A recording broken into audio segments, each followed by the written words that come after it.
주님께서 여러분과 함께 마테오가 전한 거룩한 복음입니다. 그때 예수님께서 고향에 가시어 회당에서 사람들을 가르치셨다. 그러자 그들은 놀라서 이렇게 말하였다. 저 사람이 어디서 저런 지혜와 기적의 힘을 얻었을까? 저 사람은 목수의 아들이 아닌가?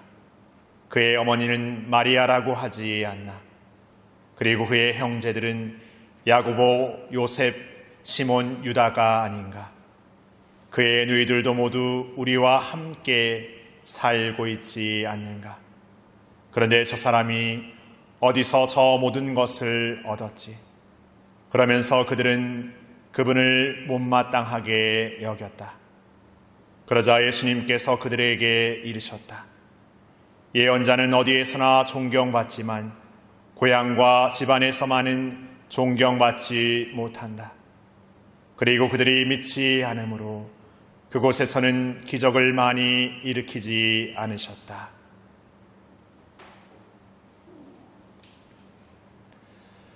주님의 말씀입니다.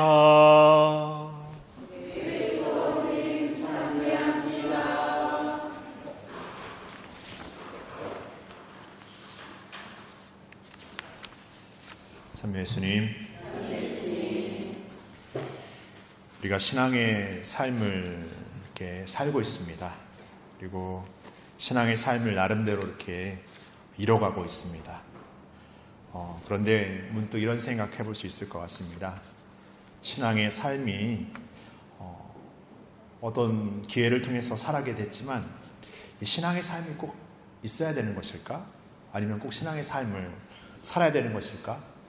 아니면 신앙의 삶을 살지 않는다라는 것은 어떤 의미에서 이렇게 문제가 되는 것일까? 이렇게 생각해 볼 수도 있을 것 같습니다.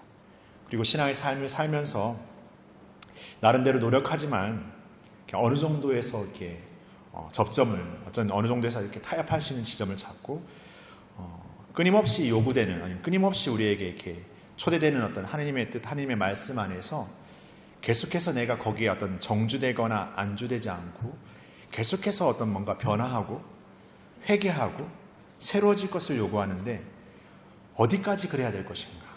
언제까지 그래야 될 것인가? 그냥 이 정도면 괜찮지 않은가? 아니면 좀 이렇게 좀 노력했으면 그래도 나름대로 나쁘지 않은가?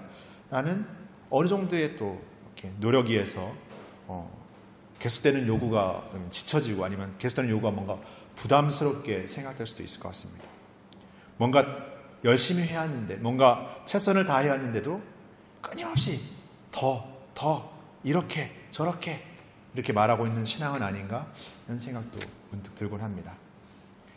그렇게 생각해 봤을 때 구약의 예언자들이나 또 많은 예수님의 제자들을 바라볼 때 그렇게 자신의 어떤 모든 것을 다 내던지면서 모든 것을 다 내어 걸면서 그렇게 신앙을 증거해야 되는 삶을 살아야 했을까? 나름대로 그들도 그냥 대중 속에서 나름대로 예수님의 뜻을 따른다고 하면서 그냥 나름대로 자기의 것을 또 챙기면서 그냥 살 수는 없었을까? 왜 그들은 그렇게 모든 것을 다 던지고 모든 것을 다 포기하면서까지 그 신앙의 삶을 끝까지 어떤 면에서 붙들어 살아갈 수 있을까? 어떤 면에서 그 제자들의 면모나 예언자들의 면모를 바라볼 때 인간적인 능력이나 어떤 자격의 것이 굉장히 뛰어났다고 볼 수 있는 사람들도 있었지만 또 한편으로는 아주 보잘것없었던 그런 존재들까지도 그 믿음 안에 살게 되면서 조금씩 더 자신의 것을 온전히 내어던지고 어쩌면서 이렇게 희생하는 삶을 기꺼이 살고자 이렇게 다짐하면서 끊임없이 자신의 것을 온전히 잃어버리는 삶으로서 이렇게 점점 더 나아가려고 했을까? 그냥 어느 지점에서 멈춰서지 못했을까? 아니면 어느 지점에서 그냥 멈춰서서 이 정도면 그래도 나 최선을 다했는데 열심히 했는데라고 말할 수 있지는 않았을까? 이렇게 생각해 본다면 과연 우리의 신앙이 어느 지점, 어느 정도라는 어떤 내가 매기는 어떤 기준과 판단 아니면 우리가 생각하는 보편적인 어떤 이 정도면이라는 어떤 것에서 멈춰설 수는 없는 거구나 하는 생각을 해보게 됩니다. 어떻게 보면 하느님을 더 알게 되면, 하느님을 더 살게 되면 이게 멈춰설 수 없는, 아니 어쩌면 그 내가 가진 모든 것을 다 기꺼이 내어놓고서라도 끝까지 지고 포기하지 않고 그 끝까지 어쩌면 나아갈 수밖에 없는 어떤 우리의 어쩌면 전적인 여정 같습니다. 근데 우리는 신앙을 살면서 그런 전적인 내어줌, 어쩌면 이렇게 전심으로 이 신앙의 것을 살기 위해서 다른 것을 포기할 수 있는 그런 마음을 살기란 되게 요원하고 멀리 있는 듯 여겨지는 것도 사실입니다. 그러나 오늘 아르세 성자 비안네라는 성인을 이렇게 바라보면서 인간적으로는 그 능력의 것이 아주 뛰어났던 그런 분은 아니셨지만 아주 시골의 작은 본당이었고 당시 프랑스의 어떤 상황 안에서 어떤 신앙적인 것보다 세상의 방식, 세상의 논리가 더욱 기승하고 세상의 것이 더 이렇게 강한 유혹으로 다가왔던 그 시절, 사제로 산다라는 것이 목숨까지도 어느 순간 잃어버릴 수 있는 위험과 그런 어떤 안에서 살았던 그 여정 안에서 그 작은 아르스라는 마을에 사제로서 어떤 죽을 때까지 평생을 살면서 세상의 작은 마을이면서도 세상의 가장 소란스러운 그 어떻게 보면 그 세상의 방식이 판치는 그 작은 마을의 본당을 변화시키기 위해서 그 아르세 성자 비안네가 보여줬던 어떤 삶의 여정은 끊임없는 자기 희생이었습니다. 끊임없는 자기의 삶의 것들을 이렇게 내려놓는 것이었습니다. 기도하는 삶이었고, 그리고 끊임없이 소박하고 가난한 어떤 내어줌의 삶, 비움의 삶을 끊임없는 자신의 삶의 여정 안에서 선택했습니다. 하루에 10시간씩 기도하는 때도 있었고, 하루에 14시간을 이렇게 고해성사를 주는 그런 날도 있었습니다. 그렇게 어쩌면 자신의 어떤 육체적인, 자신의 어떤 힘의 것들을 다 소진하면서 아니면 뭔가 다 내어놓으면서까지 어떤 사람들을 위해서, 이 신앙을 위해서 자신을 이렇게 내어던질 수 있는 그런 마음으로 끝까지 분투했기에 그 작은 어쩌면 그 몸짓에서 일어나는 소박한 어떤 그 사제의 걸음, 어쩌면 간절하고 어떤 전적인 그 사제의 어떤 그 몸짓이 어떻게 보면은 전혀 변화될 수 없을 것 같은, 전혀 아무런 미동도 이루지 못할 것 같은 그 사람들의 마음을 이렇게 조금씩 움직였던 것 같습니다. 그러게 오늘 우리가 이 신앙을 살고 있다는 것은 그냥 대충 어느 지점에서 내가 만족할 수 있는 정도의 나의 만족을 찾는 지점을 찾는 것이 아니라 하나님의 뜻을 작지만 부족하지만 어쩌면 나의 능력으로는 어떤 화려하지도 않고 대단하지도 않지만 그럼에도 그 삶을 매일 늘 새롭게 사는 거예요. 어쩌면 오늘 예수님을 이렇게 불편하게 생각하는 사람들은 오히려 세상에 많은 지식을 갖고 있어요. 예수님에 대한 많은 정보를 가지고 있어요. 오히려 무언가를 더 많이 알고 있다는 것이 그들의 믿음의 시선을 가려버린 것이죠. 우리 역시도 세상 안에서 살아가면서 더 잘 살기 위해서 아니면 세상에 정말 어떻게 보면은 영민하게 살기 위해서 많은 것들을 배우고 많은 것들을 익히고 많은 것들을 경험하고 있지만 오히려 그런 경험과 익히고 내가 알고 있는 것들이 이 신앙을 사는 데 있어서 뭔가 더 판단하는 기준이 되고 뭔가 재단하는 기준이 되고 뭔가 이렇게 내가 뭔가 믿음을 나아가는데 어떤 순서고 어떤 이렇게 과정이고 그런 것으로 이렇게 결정지어버리는, 판단지어버리는 그런 삶이 되고 있는 것은 아닌지 곰곰이 되새겨봤으면 좋겠습니다.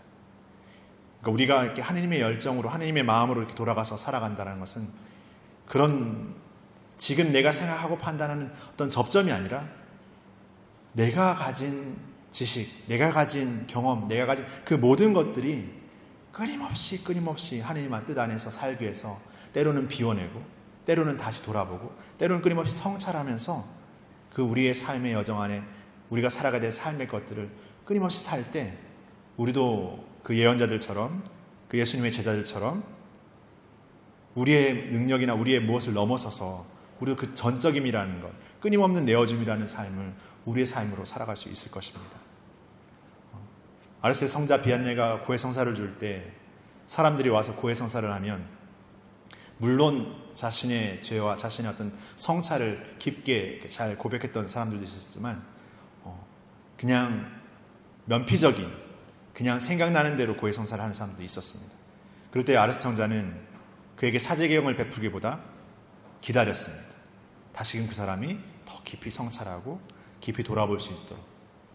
마치 우리도 어쩌면 그냥 우리에게 다가오는 어떤 누군가를 통해서, 우리에게 일어나는 어떤 일들을 통해서 그냥 거기에서 너는 이렇고 나는 이렇고 이건 이렇고 저건 저렇고 라는 어떤 단정과 판단과 결정이 아니라 우리 서로에 대한 어떤 기다림, 끊임없는 인내, 그리고 끊임없는 기도 안에서 나도 누군가의 그 작은 한 사람에게, 그 한 사람을 위한 전적인 기도의 삶이 되어줄 수 있는 그런 내가 될 수 있다면, 아르스 비안네가 보여줬던 그 작은 하나님의 여정 안에서 큰 놀라운 은총의 기적을 이뤘던 것처럼 우리의 각자의 삶의 자리 안에, 우리 한 사람의 삶의 자리 안에서 일어나는 하나님의 뜻이 우리를 통해서 이루어지는 섭리는 우리가 어쩌면 형언할 수 없는, 우리가 다 상상할 수 없는 놀라운 은총으로 분명히 펼쳐지게 될 것입니다.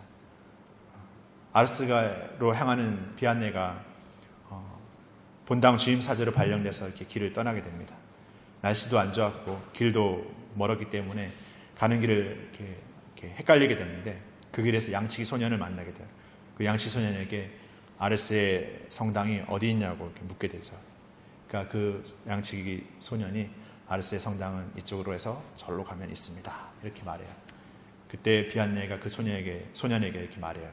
너는 나를 아르스의 길로 가는 길로 안내해 줬으니 이제 나는 너에게 천국으로 가는 길을 안내해 줄 거야 라고 말하죠. 이 아르스로 향했던 비안네의 마음처럼 이제 우리 모두, 우리 각자가 우리가 만나는 우리의 여정 안에서 우리의 어떤 삶을 통해서 우리가 만나게 될 이들을 그 하느님의 천국으로 이렇게 이끌 수 있는, 또 하느님의 천국으로 나아갈 수 있는 길을 여는 그런 소박한, 대단한 우리의 복음적 혁명을 이뤄내는 우리의 삶이 되기를 청하면서 매일 우리의 작은 부족함을 하나님께 고백하고 다시금 새롭게 하나님 은총 안에서 걸어갈 수 있는 용기를 청하면서 우리 공동체 모두가 함께 그런 마음으로 각자의 여정을 소중하게 함께 걸었으면 좋겠습니다. 잠시 묵상하시겠습니다.